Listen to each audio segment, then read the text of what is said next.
Buenos días, buenas tardes, buenas noches, depende de cuándo estén viendo esto. Mi nombre es Javier Mendoza, profesor de la asignatura Sistemas de Información del segundo año del grado de Contabilidad y Finanzas. En esta clase un poco distinta, casi de emergencia, voy a continuar con el tema 3. Y si recuerdan, el otro día nos quedamos aquí con los tipos de redes que había, el WAN, el MAN, el LAN, etcétera, etcétera. Y habíamos acabado con esta parte de aquí, con los medios y velocidad de transmisión. Recuerden el concepto de ancho de banda, recuerden también que hablamos de España 2050, de cómo se quería llevar el ancho de banda a todos lados, etc.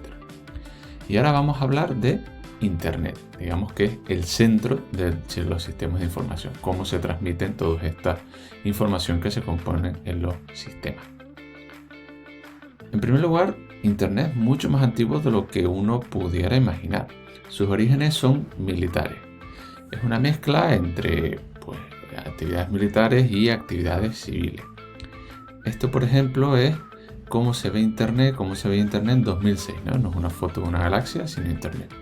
Un poco de historia. Pues, ¿qué pasa?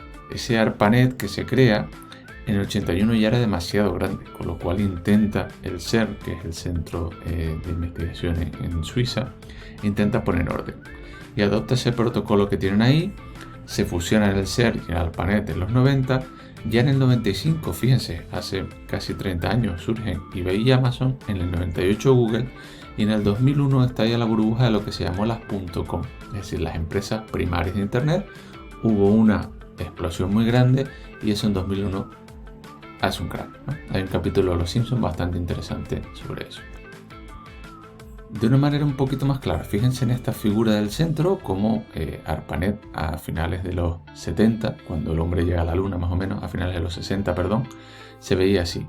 Y solamente 8 años después ya había crecido a todo esto, ¿no? Fíjense cómo en 8 años la evolución que tenía. ¿Cuáles son las características de Internet? Que puede parecer una cosa baladí. En primer lugar, no hay un control central, no hay un gobierno reconocido de Internet. Hay un debate sobre si Internet debería ser neutral o no, que lo podemos ver en clase si quieren, ¿no? Hace unos años, sobre todo durante la presidencia de Barack Obama, se debatió eso de la neutralidad en la red. No se preocupen que si les interesa, lo veremos. Internet también está caracterizado porque puede ser cooperativo, puede ser competitivo, pero también puede ser anárquico. No hay un sistema, que es uno de los grandes problemas, ¿no?, de filtrado de información, a pesar de que las redes sociales como Twitter, Facebook en menor medida, etcétera, etcétera. Instagram es un mundo aparte de cosas bonitas. Por cierto, cuando les tenga que hacer una aclaración me verán ponerme así en grande, ¿no? No me he vuelto a meter en Twitch. No tengo miedo todavía de llegar a... Bueno, entonces no hay una organización lógica de contenidos, ¿no? Un sistema de comunicaciones tendría un emisor claro, un receptor claro, etcétera, etcétera, pero en Internet no es así.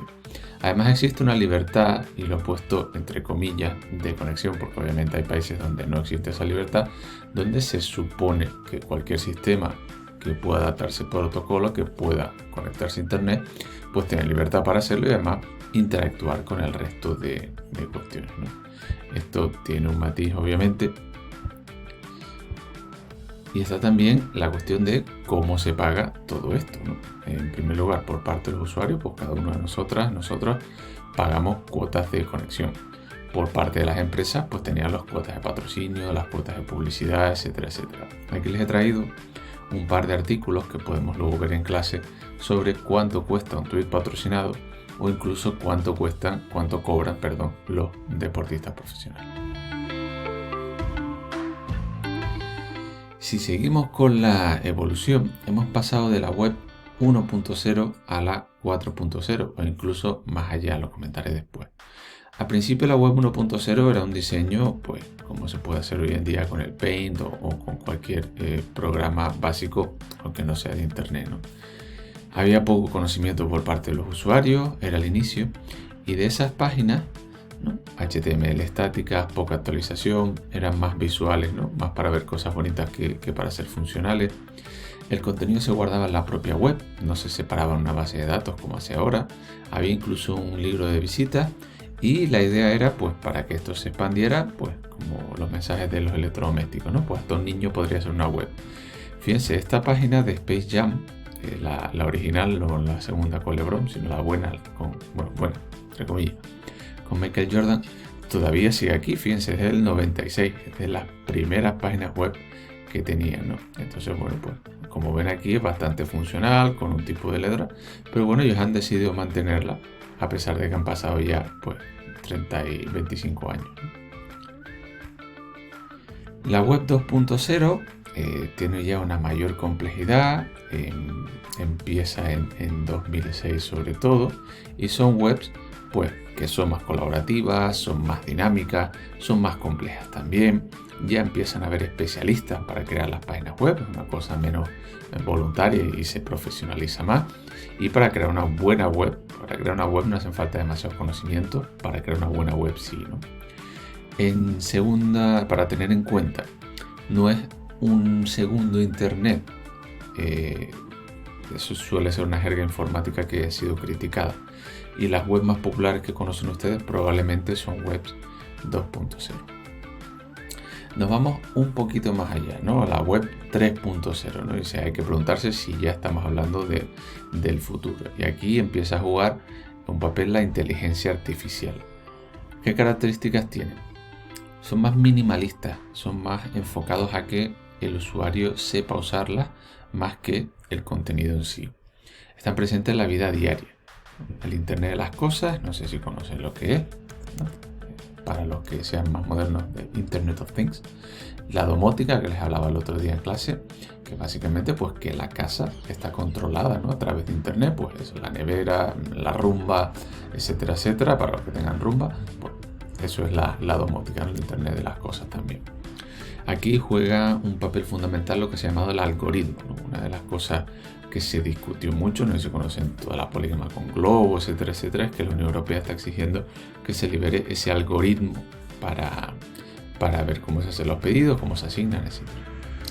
¿Cuál es el problema de este tipo de web hacia el que estamos transicionando? Pues que necesitan de mucha más información. Entonces, cuando el ancho de banda no es el mejor, puede tener problemas, cuestiones de publicidad, etcétera. Hay un doble reto en el lenguaje: adaptarnos a los ordenadores y adaptarnos a un mundo cada vez más complejo, ¿no? El tema, por ejemplo, de a qué público vamos a llegar, de si el contenido ahora mismo se mide por el contenido en sí o por quién ofende ese contenido. Son cosas interesantes que me gustaría hablar con ustedes en clase. Y por último tenemos la web 4.0, ¿no? Que ahí lo que rige es el patrón, ¿no? Lo que se llama la interacción como patrón fundamental. Tenemos una web simbiótica, no sé si han visto Venom o la segunda yo no la he visto, la primera sí, está bastante bien. ¿Qué tenemos ahí? Pues tenemos que no hace falta ya la interacción humana. Tenemos coches autónomos, edificios inteligentes, simbiosis entre usuarios. Lo que yo hago influye en el resto de la comunidad. Antes, en las otras webs, pues tenía un marco de influencia limitado. La web 4.0 también surge porque hay una mayor interconexión, ¿no? Pero a la vez lo que se intenta es que los sistemas de información, de comunicación, sean más humanos. Es decir, que los robots, que los chats robóticos aprendan nuestros gustos, el tema de búsquedas predictivas, es decir, el test que ahora no me acuerdo cómo se llama, que lo buscaré y se lo pondré en los comentarios, que permite saber si estamos hablando con un robot o si estamos hablando con una persona, ¿no? ¿Qué tienen que considerar aquí? En primer lugar, está enfocado sobre todo a los negocios, ¿no? Entonces, más, pues, por ejemplo, para las web comerciales, etcétera, etcétera. Toda la red es solo un solo sistema operativo. La información va fluyendo de un lado a otro y va influyendo de un lado a otro. Los intermediarios pueden no ser humanos, hablamos de temas de realidad virtual e incluso de aplicaciones médicas, ¿no? Temas, por ejemplo, de la pulsera o del reloj que te mide la salud o que avisa si te has caído, etcétera, etcétera. Vamos a entrar entonces ahora con el software social. ¿Qué es eso del software social? Pues no es otra cosa que un software de uso comunitario. Como saben, Internet, como es lógico y es bueno, está gobernada siempre por vídeos de gatitos, ¿no? Sin embargo, a pesar de eso, a pesar de que surgió casi para eso, ¿no? Bromas aparte, pues también sirve para otras cosas, ¿no? Conexiones a través de redes sociales, compartir contenido, información cada vez más rápida. Tenemos un mundo cada vez más rápido. Leía el otro día un artículo que decía pues, que nuestro cerebro todavía no está adaptado para esa evolución de Internet. Y también, por supuesto, colaboración dentro de la propia empresa. Una de las cosas que ha mejorado Internet es la facilidad de colaboración dentro de la propia empresa. Estamos en un momento donde hay un boom de esa creación, edición y gestión del contenido visual. Por ejemplo, esto hace unos años no era posible, ¿no? Que yo les diera una clase que quedara grabada en vídeo y ustedes directamente la ven o no la ven cuando quieran, ¿no? Hablamos de las redes sociales y aquí pues, podríamos tener un debate de si sirven para bien o sirven para mal. Ejemplos de esos software de creación y edición, pues este que estoy usando yo, Screencast-O-Matic, inserta aquí su publicidad, YouTube, SlideShare, y se difumina esa frontera entre lo profesional y lo personal. Yo podría usar este vídeo tanto de una manera personal para hacer formación, como lo que estoy usando ahora de una manera profesional.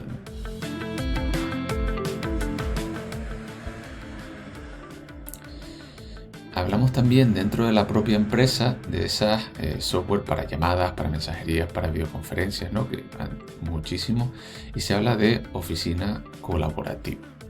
Ejemplos de eso que usen ustedes en su vida diaria, pues WhatsApp, Skype, Telegram, Zoom, Jitsi, muchos que usan. Claro, cuando surgió la pandemia, Jitsi, por ejemplo, fue un software bastante usado. ¿Por qué? Porque era gratuito, porque daba unas funcionalidades básicas, etc. Sin embargo, se detectaron una serie de problemas de seguridad. Y ahora mismo es casi pues Google contra todos, ¿no? Ha habido una multa de la propia comisión, y recuerden que tenemos la maravillosa aplicación de la Universidad de La Laguna en Google, bueno, en Play, y creo que también en Apple, ¿no? en el marketplace de Apple. Dentro de la comunicación interna de las empresas, ¿por qué esto es importante? Bueno, no solamente las empresas tienen que estar comunicadas con el resto del mundo, ¿no? Hablaremos en el tema 4, todos los temas de CRM, de RP, etc. Pero también tienen que estar conectadas dentro de ellas mismas.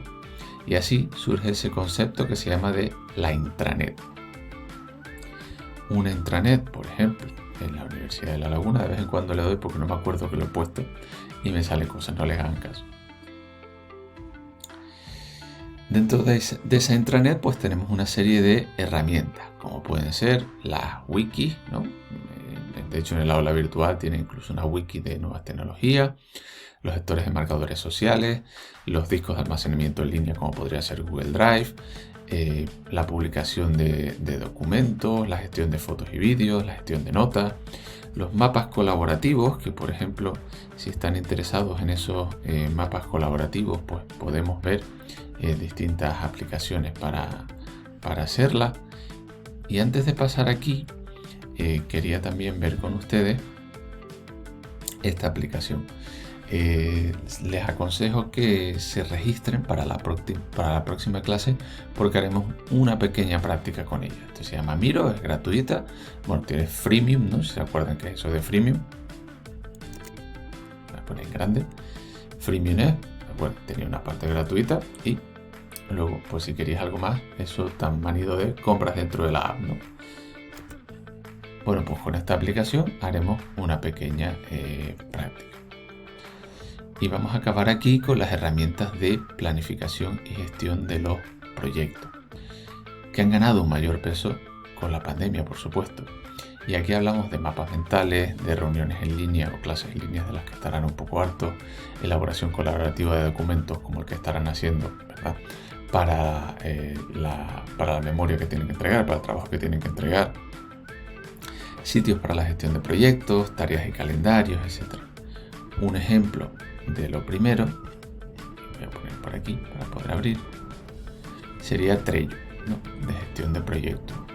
Si les interesa, bueno, la verdad es que es bastante interesante, porque les va diciendo, oye, pues tienes que hacer esto, tienes que hacer lo otro, te permite funcionar, además es muy sencillito. Si les interesa me lo dicen y lo podemos ver en clase.